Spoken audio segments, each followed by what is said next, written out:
We are ready to go in this series. We have CEX credit, we have cash to spend, we have some charity shops and boot sales to get to. Let's get going. My first stop is in this charity shop where they have massively overpriced these video games. £4.50 for Resi 5. Fallout is getting a little bit of a resurgence at the moment, but £4 for that is taking the piss a bit. And of course, Reflex MX versus ATV for £2 may or may not be a good price. There were some other games there, Wet, Grid, Prey, etc. None of them were the sort of price that I wanted to pay for them. They were all inflated. The new series on Amazon right now for Fallout has come out. It's very, very good. I'm like a couple of episodes into it, really enjoying it, and a lot of people have started to go back to play Fallout again. To be fair to them, I don't think they even know about the TV series. I think they've just seen Xbox One and slapped £4 on it, but it was way overpriced.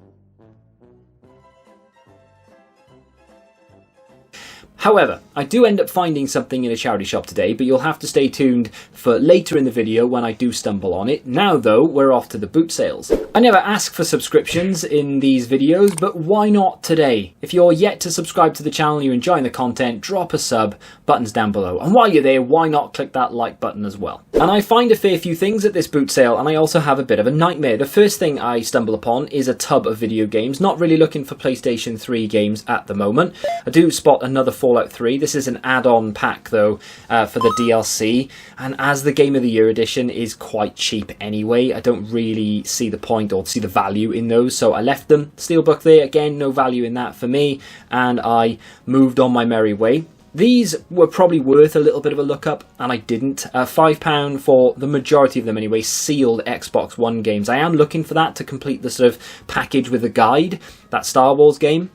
But £5 on that was just a little bit too expensive for my taste, so I moved on. Then, the mistake of the boot sale, I filmed myself instead of filming the floor. I'm looking at a tarpaulin full of video games and a table with some retro consoles, but unfortunately I've not flipped my camera and I am filming my chest, which was doubly shameful because I actually picked up a couple of games here. So you're going to have to trust me when I say that I paid XX amount for them, and these are the games that I actually picked up. I could easily fool you, but then I'd only be fooling myself. There were no promo games, but like I mentioned, I found two, I spent £2. First of which is going to be Lego The Hobbit. Now, not that long ago in a boot sale, I saw a table, not full of, but with quite a few Lego games. And they were about £2 or £3 each. Now, rather than just shooting out an offer on all of them, I decided to not offer on any of them and walk away. And I mentioned that I regretted doing that, and I really wish I'd shot out an offer of 10, 15, 20 quid on the whole lot and bought them all there and then. Wiped most of the Lego games off the list, and then we could have moved on. Many of you agreed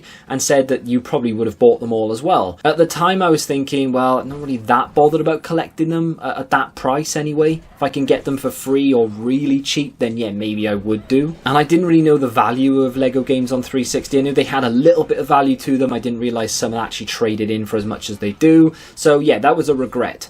I am looking to collect nearly all of the Lego games, but I'm only willing to pay like £1 each because they're not really games that are high on the list. So £1 for that, complete with the manual in reasonably good condition, I'm okay to pay. And the next one, I mentioned recently that I wanted it, and it's in CEX for, or at least it was for like £5. Not really willing to spend that on it because it has been very cheap, and I found it for £1. It is Sniper Elite. Now, these are good games. Sniper Ghost Warrior, on the other hand, not a good game, and that's maybe why it is so cheap in CEX. However, this, like I said, has a little bit of value. I think the second one goes up in price, and they all hold their value on all of the platforms. PlayStation 4 I've been looking at more than anything. They all have a decent amount of value because they're really good, fun games. And of course, this is set in World War II, or at least a version of World War II. And if you've been following the channel for any length of time, you'll know that I have a particular interest in that time period. Just find it fascinating. So to have video games based around that, happy days. So that being said, first two games of the video going into the collection, another two 360 games for £2. We'll update the figures, and there we go, we're off and running. Before I dive back into the boot sale though, I've sold a couple of things. In fact, I'd actually sold these.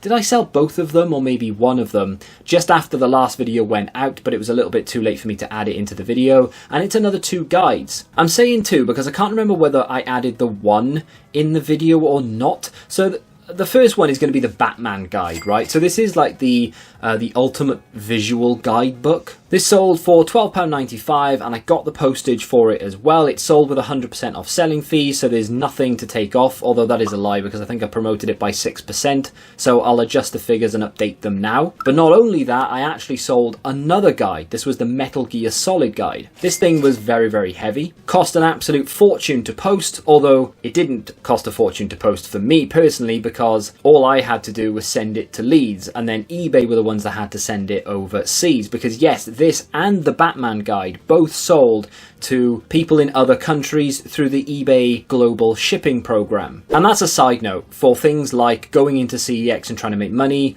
or strategy guides, or anything really. Just because this country has an abundance of that item on eBay, or you can go to a boot sale and find them cheap, it doesn't mean it's the same for other countries. So when you walk into CEX and you see steelbooks on the shelf and they're a £5, and you look on eBay and maybe there's plenty of them for a £5, or you see it often so maybe you don't think to buy it, you have to consider how many of the people selling on eBay have even got global shipping turned on, because people in other countries will want to collect that variant of the steelbook or the guide, for example, and the only place they can get it is eBay. And if you're the only one willing to ship across seas, which is easy enough because like I mentioned, eBay actually deal with it all anyway, you will get the sale. Nearly every single guide I have sold recently has been through the global shipping program. The Metal Gear Solid guide went to Italy, and the Batman visual guide went to Hungary. And that Dark Souls guide I sold in the last episode, that also went to Italy. I've sold various things in the past, like steelbooks and things that have gone to like Spain and whatever, so always worth considering. And when people do leave comments and say you'll never sell that because you can walk into this shop, that shop and buy it cheaply,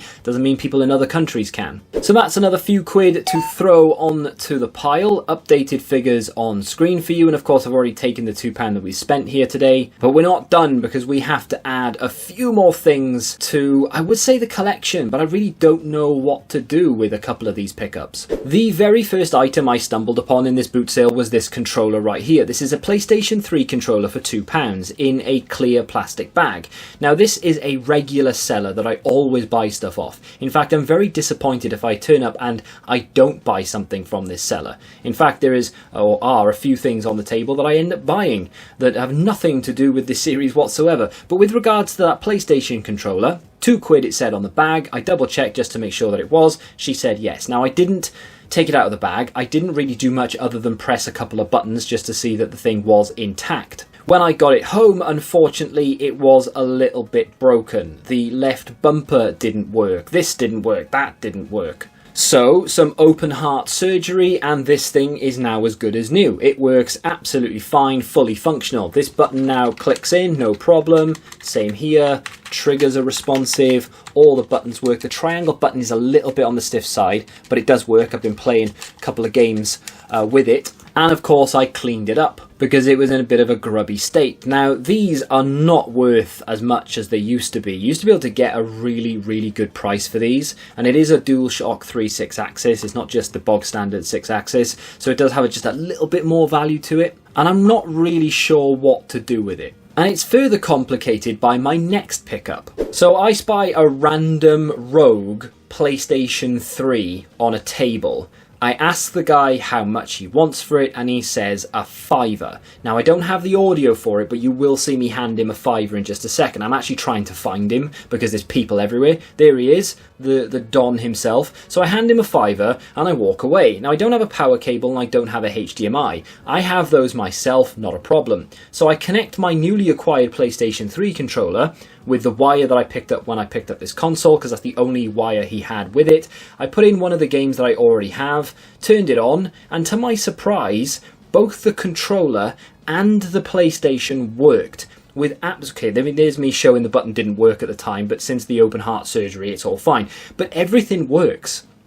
I've actually been playing a lot of this Call of Duty at the moment on the PlayStation. One, because I kind of had fond memories of going through it, and B, because I just wanted to test. I was very curious to see whether the Call of Duty, or whether, the PlayStation itself would actually not burn out, but maybe overheat or something. But not only does this thing work, this thing works better than any other PlayStation I've ever used. And the reason for that is because of the noise level. This thing is super, super quiet.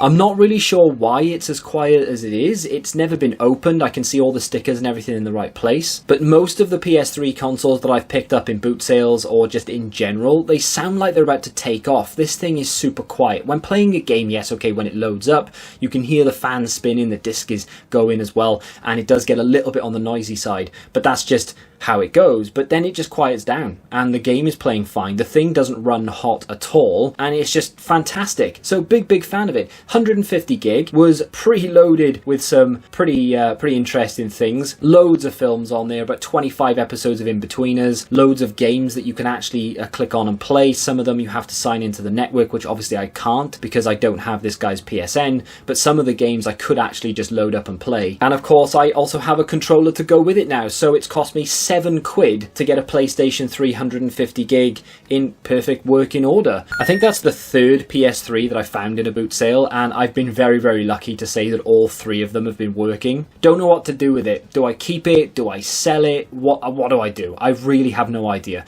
Don't really have any intention of collecting PlayStation 3 games. I could probably think of 2 games on that entire platform that I'm even remotely interested in playing, and even that is like a really loose interest. So do I just sell it? Just add more money to the series? I would think about maybe taking it into trade, but I am a little bit concerned that the triangle button here, it works perfectly fine. It just doesn't give you that feedback that the other buttons do. It doesn't feel as satisfying to press, and I am a little bit concerned that CEX would be like, no, just for that reason, we're not going to take it. Plus, I don't even know what it trades in for. Okay, so it's actually 160 gig, not 150 gig. So let's look at discounted, because it's probably not in the best of conditions. Voucher, £46 for £7. That is pretty damn impressive. Now, I have spare power cables up the wazoo for these things. Do I sell it? Maybe look to get 50-60 quid for this thing? I don't really know what to do. Let me know in the comments. What would you do if you'd picked it up? Would you have kept it? Would you sell it? Would you trade it? One thing I love doing when I pick up a console in a boot sale is to press eject, and 9 times out of 10, if it's a Wii, for example, you'll have like Wii Play, Wii Sports Resort, and if you're really lucky, you get New Super Mario Brothers. What did I get out of this? I got Harry Potter and the Goblet of Fire on DVD, so unfortunately, nothing worth keeping. Earlier in the video, I said that I go to a few charity shops and I do end up picking something up. So what did I pick up? It's actually something I've been looking for quite a while. This is a PlayStation 2 controller. I have had my PlayStation 2 for the longest time, and I haven't had a controller to go with it for the longest time. And here is one just sat in a charity shop for a whopping £2. That's right, £2. And here it is. So what's wrong with this one, I hear you ask? Did you have to do some open heart surgery on this?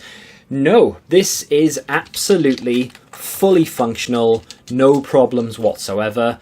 Kind of. And I say kind of because there is one small problem, and that's the cable. So the cable does have a pretty big gouge taken out of it, and that's what that sort of electrical tape is there, as you can see, possibly, hopefully. That isn't a problem for me personally because I don't really care. I will get some new black electrical tape, do it properly, and then it'll all be hunky-dory, not a problem, because I don't actually want to sell it and I don't want to sell my PS2. Does that mean I'm now going to really go hell for leather and collecting PlayStation 2 games? Not really. I may go and pick up a few that I've been looking at for a little while that aren't that expensive. I still have a fair few PlayStation 2 games in my collection. They are kind of pigeonholed away and I can't really get to them that easily, let alone display them. And to be fair, I don't really want to display them either because they're not very nice to look at. Mega Drive games, there's all different colours going on with the spines and everything. Xbox 360 is exactly the same. The little tab at the top to show you that it's a 360 game, and then whatever can be underneath. With PlayStation 2, it's